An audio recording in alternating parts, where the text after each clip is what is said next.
Odense er i forandring. Forslaget til kommuneplan viser, hvor der kan bygges op til 10.000 boliger, hvordan det kan ske med kvalitet, og hvordan man kommer omkring i byen. Byen har altid udviklet sig i takt med muligheder og udfordringer. Byen er gennem årtier vokset i bredden. Gennem tiden er gamle industrier flyttet ud af byen. Disse områder skal udnyttes i stedet for at bygge på ny jord. Byen kan i disse områder fortættes med bynære boliger, erhverv og grønne områder, der bidrager til en mere levende by. Dette skal især ske langs letbanelinjen og rundt om bymidten. Tæthed giver liv og aktivitet for børn, unge og gamle. Kulturliv, caféliv og hverdagsliv bliver styrket. Der skal være mulighed for højhuse på enkelte udvalgte steder. Højhuse kan f.eks. være vigtige markører i bymidten eller langs letbanen, men de skal placeres med omhu. Byudviklingen skal generelt ske i byens skala.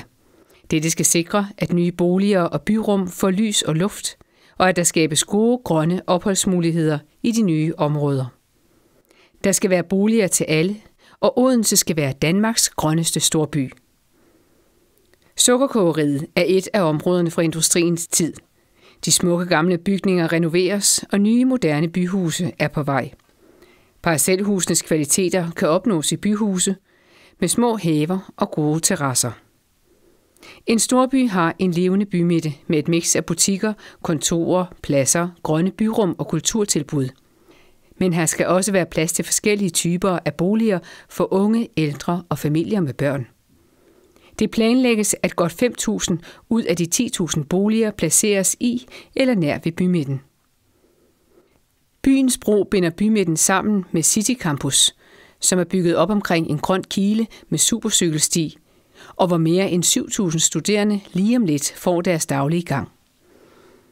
Havnen udvikles med godt 2.000 nye boliger, erhverv, havnebad, byrum og havnekajer med byliv og kultur. Her skal kommuneplanen sikre kvalitet for beboerne og plads til ophold og oplevelser for alle. Selvom byen visse steder bliver tættere og højere, vil der stadig være mulighed for at bo tæt og lavt, som f.eks. i rækkehuse og parcelhuse. De biler, der er i byen i dag, vil også være der i fremtiden. Når vi bliver flere i byen, vokser transportbehovet også. Derfor vil vi gennem vores trafikplanlægning gøre det endnu mere attraktivt at gå, cykle, bruge letbanen og busserne.